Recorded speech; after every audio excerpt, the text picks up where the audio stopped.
એવું નથી, ખોટી વાત. કાયદામાં રહેશે ફાયદામાં રહેશે એવું નથી. જે ભાજપમાં રહેશે એટલા જ ફાયદામાં રહેશે.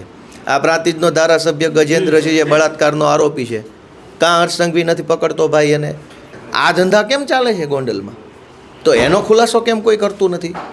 અને ગૃહમંત્રીને હું કહું છું કે ભાઈ ફાંકા ફોજદારી ઓછી કરો ને મિર્ઝાપુર બાજુ બુલડોઝર મોકલો, તમારું ખબર પડે. એના બદલે હર્ષ સંઘવીની પોલીસ ટપોરીને 2 ધોકા મારે, પાછી એની રીલ બનાવે અને સૂર્યવંશમ ને આમ રીલો. અરે ભાઈ, મેલને સૂર્યવંશમ જ છે, અમે બધું જાણીએ તારું સૂર્યવંશમ શું છે. આગામી દિવસોમાં વિસાવદરમાં વિધાનસભાની ચૂંટણી યોજાવાની છે. આમ આદમી પાર્ટીએ પોતાના મોરતિયા તરીકે આમ આદમી પાર્ટીના national joint general secretary Gopal ઇટાલિયાને આ જવાબદારી સોંપી છે. ગઈકાલે તેઓ દિલ્હી ખાતે ગયા હતા ને હવે ખૂબ જ જસાકસીનો જંગ માનવામાં આવી રહ્યો છે. પહેલાં તો ગોપાલભાઈ તમારાથી પ્રશ્ન કરીશ કે ગુજરાતમાં હાલ કાયદા વ્યવસ્થાની સ્થિતિ ખૂબ ચર્ચામાં છે. અસામાજિક તત્વો સામે હવે જબરજસ્ત કાર્યવાહી થઈ રહી છે. તમે સવાલ ઉઠાવી રહ્યા છો, વિપક્ષનું કામ છે સવાલ ઉઠાવો. ગૃહમંત્રી કહી રહ્યા છે કાયદામાં રહેશે ફાયદામાં રહેશે ને એ તમામ વાતો ચાલી રહી છે. એવું નથી, ખોટી વાત. કાયદામાં રહેશે ફાયદામાં રહેશે એવું નથી. જે ભાજપમાં રહેશે એટલા જ ફાયદામાં રહેશે. આ પ્રાંતિજનો ધારાસભ્ય ગજેન્દ્ર છે, જે બળાત્કારનો આરોપી છે, કાં હર્ષ સંઘવી નથી પકડતો ભાઈ એને? કેમ કે ભાજપમાં છે એટલે ફાયદામાં છે. એટલે બોલ બચ્ચન કરવું અલગ મુદ્દો છે, રીલો બીલો સારી બને, એમાં લાઇક કોમેન્ટો આવે, પણ વાસ્તવિકતા તો આ છે ને. આ ગોંડલ મિર્ઝાપુર છે, જાય ને કાયદો ને ફાયદો કરવા માટે લેંઘા ફાડી નાખે છે કે નહીં ગૃહમંત્રીના? કેવી વાત કરો? એટલે કાયદામાં રહેશો ને ફાયદામાં રહેશો ને એ બધું અહીં અમદાવાદમાં એસજી હાઈવે પર ઊભા રહીને બોલ બચ્ચન કરવું સારું છે. આ ભાજપના ધારાસભ્યો બળાત્કાર કરે, આ જસદણની અંદર ભાજપના માણસોએ બળાત્કાર કર્યો, જેલમાં છૂટી ગયા. સુરતમાં ભાજપનો માણસ ડ્રગ્સ વેચતા પકડાયો, છૂટી ગયા. રાજકોટમાં ભાજપના માઇનોરિટી મોરચાના પદાધિકારીનો છોકરો ડ્રગ્સ વેચતા પકડાયો, છૂટી ગયા. આ ખેડામાં ભાજપના માણસો ડ્રગ્સ વેચતા કેમિકલ કાંડમાં પકડાણા, છૂટી ગયા. તો કાયદામાં રહેશો એ તો ફાયદામાં રહેશો, એ હર્ષ સંઘવીનું બોલ બચ્ચન છે. વાસ્તવિકતા એ છે કે ભાજપમાં રહેશો તો વાંધો નહીં આવે, હામાં રહેશો તો ખોટા કેસમાં ભરાઈ દેશું. આ મૂળ મુદ્દો છે. છેલ્લો પ્રશ્ન, ગોંડલના મુદ્દે ગઈકાલે પાટીદાર સમાજ અને ક્ષત્રિય સમાજ વચ્ચે જે વિવાદ હતો એનું સમાધાન આવી ગયું છે. જયરાજસિંહ જાડેજાએ એવું પણ કીધું છે કે ભાઈ બહારથી જે લોકો ગોંડલને બદનામ કરવાનું કામ કરી રહ્યા છે એ શાનમાં સમજી જાય, કેમ કે આવા લોકોને જવાબ આપવું યોગ્ય પણ નથી સમજતો.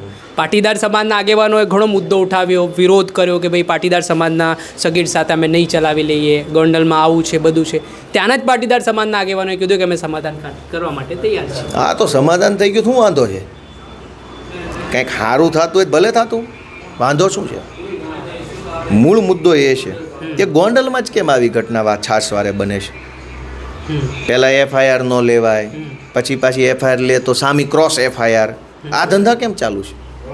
પહેલાં છોકરાની હત્યા થઈ ગઈ, એમાં એફઆઈઆર નથી થતી. પછી આજના છાપામાં એવું છે કે છાનામાના પોલીસે એનસી ગુનો નોંધી નાખ્યો. છાનામાના કોઈને ખબર નથી, આ તો છાપામાં આવ્યું એટલે બધાને ખબર પડી.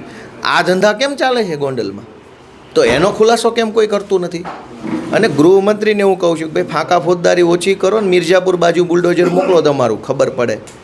એટલે કાયદો અને વ્યવસ્થાના નામે ગૃહમંત્રી માત્ર ભાષણબાજી, નિવેદનબાજી, બોલ બચ્ચન કરે છે. ગુજરાતની જનતા ત્રાહીમામ પોકારી ઉઠી છે. પોલીસ સ્ટેશનોમાં પોલીસે એફઆઈઆર લખવાનું બંધ કરી દીધું છે. આખા ગુજરાતમાં કોઈ પીડિત માણસ, લાચાર માણસ, ભોગ બનનાર માણસ એફઆઈઆર કરાવવા જાય. ધારાસભ્યોને કહે છે કે ભાઈ તમે લોકો તમારા વિસ્તારમાં કંઈ પણ પોલીસ ના સાંભળતી તો મને કહો, હું પોલીસ ઉપર એક્શન લઈશ. એ તો વિધાનસભામાં. આ ગજેન્દ્રસિંહ બળાત્કારનો આરોપી છે, એનું શું કરવાનું? હાલો, હું એ જ કહેવા માગું છું, ફાંકા ફોજદારી અલગ વસ્તુ છે, એક્શન લેવા એક વસ્તુ શું છે? એક્ટિંગ છે અને એક એક્શન છે. એક્ટિંગ એટલે કલાકારીગરી, એક્શન એટલે કાર્યવાહી. ગૃહમંત્રી શું કરે છે? એક્ટિંગ, કલાકારીગરી બતાવે છે, કાર્યવાહી નથી થતી. ગૃહમંત્રી એમ કહે છે કે ભાજપના તમામ ધારાસભ્યોને સૂચન આપવામાં આવ્યું છે કાંઈ પણ હોય તો તમે ફરિયાદ સાંભળવી પડશે, આમ તેમ એવું કહે છે ને. બિલકુલ. તો એનો જ ભાજપનો ધારાસભ્ય બળાત્કારનો આરોપી છે ને પોલીસ એરેસ્ટ નથી કરતી, તો શું સમજવાનું? એટલે આ એક્ટર છે, એક્શન કરી શકે એવો માણસ નથી. એટલે એક્ટિંગને એક્શનને આપણે સમજવી પડશે કે આ એક્ટર છે, કલાકારીગરી બતાવે છે. 100 કલાકમાં ગુંડાઓનું લિસ્ટ બનાવું. શું કામ? ભાજપનો નવો પ્રદેશ પ્રમુખ ગોતવાનો છે. હવે ભાજપનો નવો પ્રદેશ પ્રમુખ ગોતવા માટે ગુંડાનું લિસ્ટ બનાવે છે. એટલે એનો અર્થ એવો છે કે મોટો ગુંડો ગોતે છે. તમે વિચાર તો કરો કે આખા ગુજરાતમાં ગુંડા ગોતવા નીકળ્યા છે. શું કામ? કે ભાજપનો નવો પ્રમુખ બનાવવાનો છે, તો એ કોણ હાલે એમ છે. આ ધંધા ગુજરાતમાં ભાજપના રાજમાં હાલે છે. અને પાછું પોલીસે શું કર્યું? કે ઓલા ચપ્પલ ચોરોનું લિસ્ટ બનાવીને હર્ષ સંઘવીને પકડાઈ દીધું. ગુંડાઓની લિસ્ટ બનાવવાની વાત છે. હવે પત્રકારોના લિસ્ટ બની રહ્યા છે, જે સરકાર વિરુદ્ધ બોલી રહ્યા છે, જે ઘટનાઓ બની રહી છે એને ઉજાગર કરી રહ્યા છે. એવા સમાચાર છે કે હવે પોલીસે આ કામ ચાલુ કર્યું છે, ગુંડાઓને તો એક બાજુ રાખ્યા છે. અમે તો એ જ તો અમે કહીએ છીએ ને કે આ મેન ઓફ એક્ટિંગ છે, not a man of action. Man of action કેવો હોય કે 30 માળખા હોય ને એના ઘર ઉપર એ બુલડોઝર પહેલાં ચાલવું જોઈએ. તો 30 માળખાના ઘરને તૂટતું કોઈ જોઈ જાય ને તો ચપ્પલ ચોર સુધરી જાય. હર્ષ સંઘવીના રાજમાં પોલીસ શું કરે? ચપ્પલ ચોરને 2 દંડા મારે છે. એટલે ચપ્પલ ચોર જોઈ રહ્યો છે કે ભાજપનો મોટો ગુંડો, મોટો હરામી છે ને એને કોઈ કંઈ નથી કહેતું, તો હું આ ચપ્પલ ચોરી મૂકી અને મોટો ગુંડો બનવાનું જલ્દી કોશિશ કરું. શું કામ? એ એવું વિચારે છે કે મોટા ગુંડાને પોલીસ કંઈ નથી કરતી, ભાજપ કંઈ નથી કરતું અને અમારી જેવાને પીટે છે, તો નાનો ગુંડો ગુંડાગીરી બંધ કરી દે કે મોટો ગુંડો બનવાની કોશિશ કરે.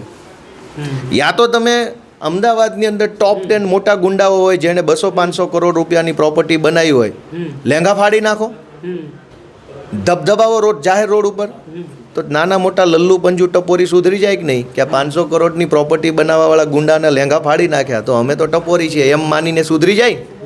એના બદલે હર્ષ સંઘવીની પોલીસ ટપોરીને 2 ધોકા મારે, પાછી એની રીલ બનાવે અને સૂર્યવંશમને આમ રીલો. અરે ભાઈ, મેલને સૂર્યવંશમ જ છે, અમે બધું જાણીએ તારું સૂર્યવંશમ શું છે.